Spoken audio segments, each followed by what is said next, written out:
Okay, that's my memory card acting up. I've got about, it says I'm out of recording space, but I found out the last 2 days that I've actually got another 10 to 15 minutes left, and I think I can get this finished. Although it'll be, I can't join memory cards together right now. Having trouble with a converter and then using Movie Maker and this and that. I know how to do it, but it's rejecting. I think it's the memory card. But anyway, let me finish up.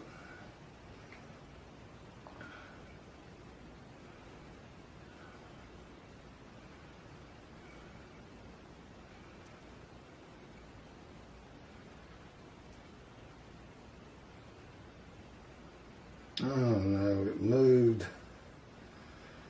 Bear with me, didn't need this.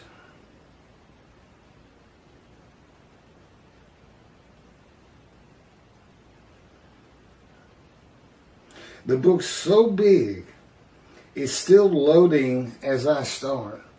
And then all of a sudden it'll just skip and move as other parts are loaded on.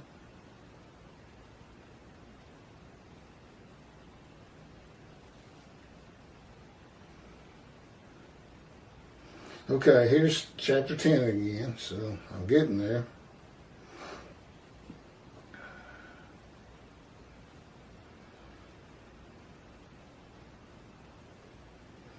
Other peoples number with me. Their lifeblood bespattered my garments. His people. Okay, now I see that's going out. Oh, I'm so close with, oh, there it goes.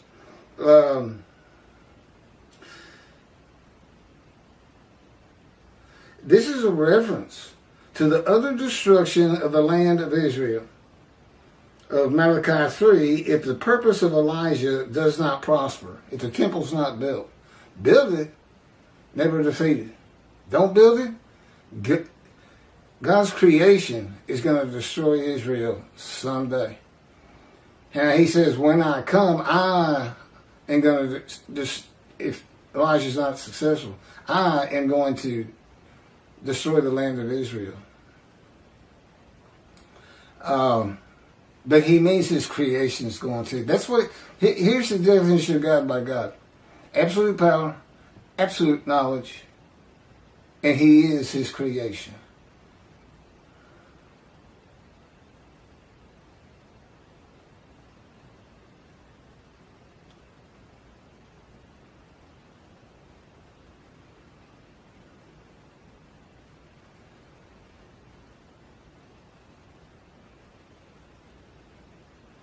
Utter destruction, that's how he says it.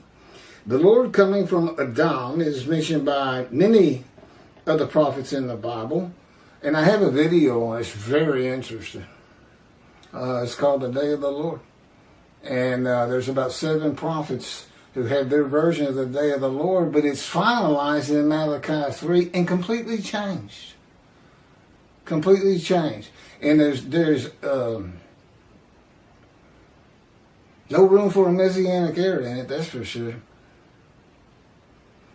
That Rambam made up, including world exaltation of the Jewish people by Christianity, by Islam, and all the other Gentiles of the earth. Never gonna happen, people. You think you can get 2 billion Christians to disavow Jesus? I say good luck to you. And better luck to you if you're going to try to get 2 billion Muslims to disavow Allah as they know him. Allah means God, but it's God as they know him, as opposed to the God of Israel.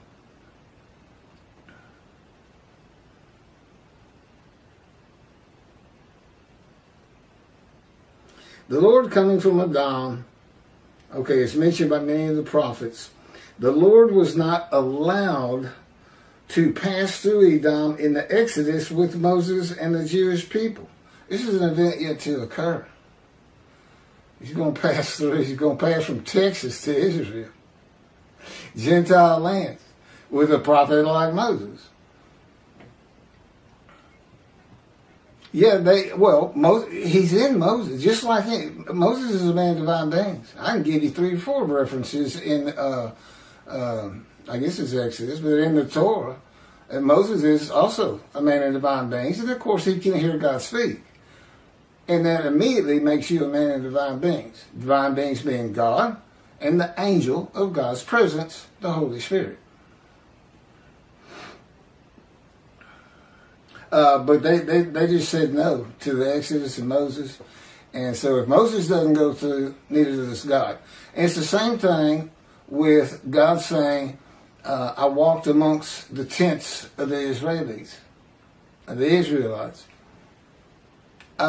He went by, but Moses was doing the walking. He just happened to be within him, as he is within me. And he also fills this room. Any room I go to, the presence of God and the presence of the angel of his presence fills the room. There's a difference, though. If you're sitting in pews, audience, folding chairs, if you're in that room, this presence of both of those divine beings surrounds you. From head to toe, it just surrounds you. You are in the presence of God. And with me, the difference is they flow through me. I mean, they've got actual contact with my spirit. You know, and the divine beings are the Shekinah, God's presence, and the presence of the angel of his presence. They make up the Shekinah, and so in a sense, I am part of it. Now, this is no Trinity or anything like that. Believe me, I'm a low man on the totem pole. God doesn't do any special favors for me. Now, he's done some good things. I mean, he'll make sure I get exercise and I eat good. Lately, I've been eating too good. Time to slim down a little bit. But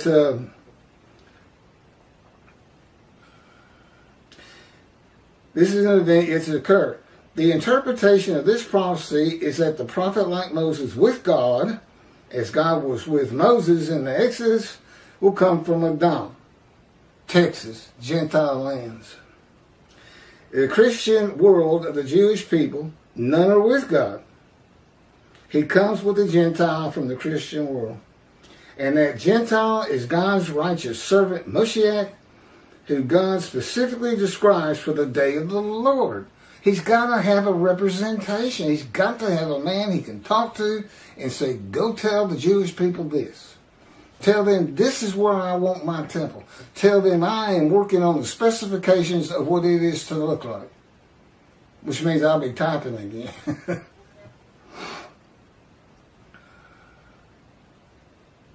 Who God specifically describes for the day of the Lord.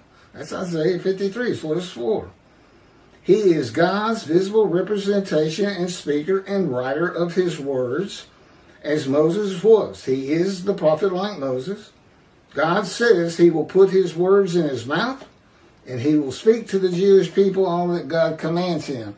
Again, he controls my mind. He decides what comes out of here, not me. And no self-will. I'm not like any other man on this planet now. You know, you had to figure when God returned, there was going to be some changes. Now, you all been taught about Messianic era, the world's going to love you. Now, what happens to never again, never forget? What about the Jews who say, I don't have to worry about that Holocaust anymore? The world's going to love us. That's what my rabbi says. That's what Tovia says. That's what Jews for Judaism says, and Michael Skoback. Well, how about Malachi 3? And the creation brings utter destruction to the land. You got 7 million Israeli Jews right now. You think utter destruction might take out another 6?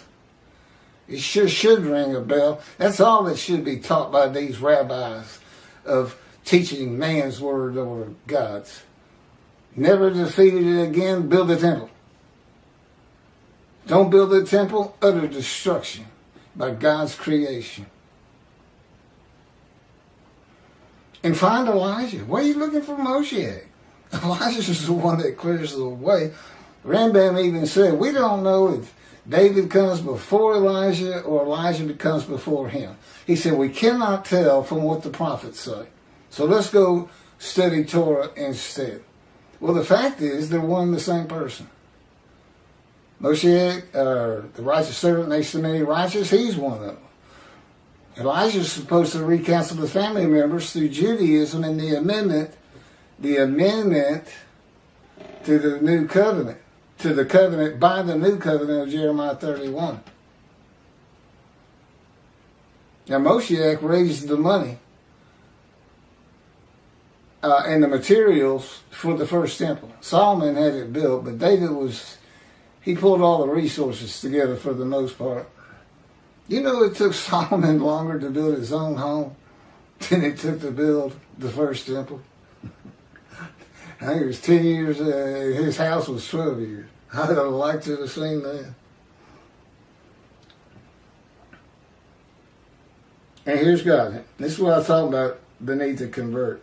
I will raise up a prophet for them. He's talking to Moses. From among their own people. Okay, see, I don't fit that part.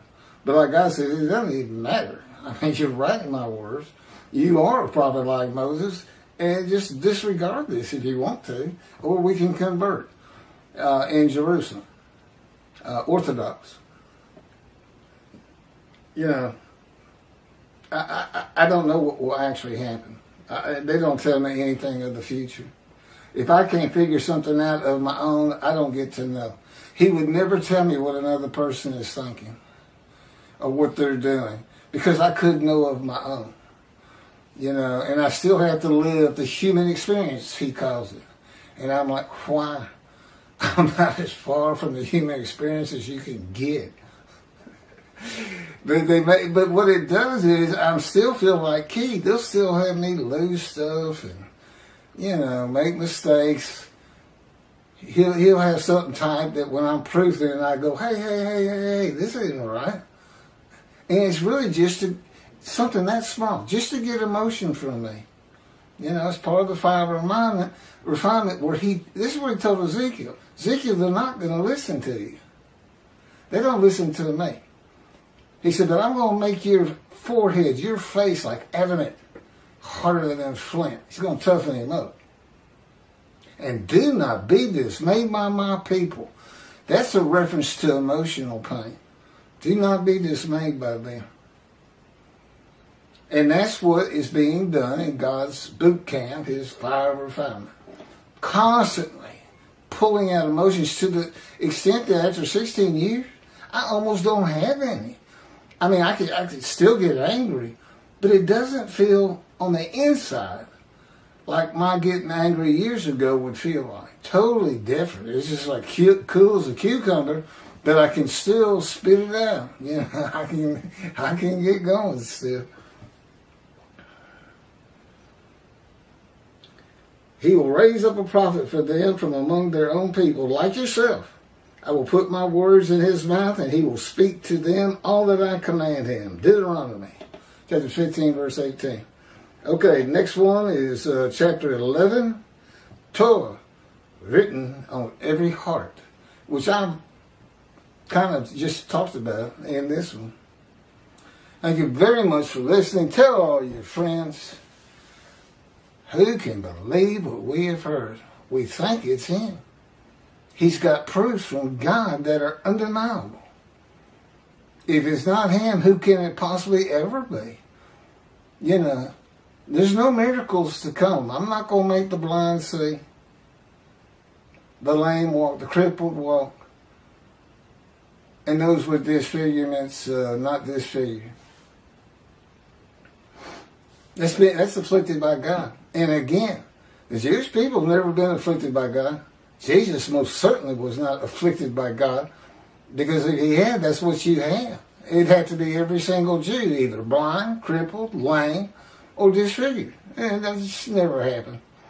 No, he built 53, so it can only fit me. And notice, it's a Gentile being described in 53 when you read the other verses. Like Isaiah 63 coming from Adam. Jesus is a Jew. He cannot be the man of Isaiah 53. He cannot be the anointed one of Isaiah 11 because he doesn't come from the stump of Jesse. Now, he comes from the felled ancestral tree of the kings of Judah that was banished when they lost the temple. I guess that was the second temple by the Babylonians. And the Assyrians had defeated the northern kingdom and imported Gentiles. So when the exiles, all 13 tribes, and I've got a great video on that, it gets a lot of attention. They had to go to Judah, but that's where Cyrus' declaration said to go. Go to Jerusalem, build the temple. And you of all his people, that's how he declared it. And he was a Gentile, and he was anointed. He was an anointed one. And Elijah, he's a Gentile. Elijah the Tishbite, an inhabitant of Ramoth Gilead. That's east of the River Jordan, and it's Arab land. That's right, Elijah was an Arab. There's no Tishbites in any of the tribes, and when clans are mentioned, you'll never find Tishbite, and God is just screaming it at you.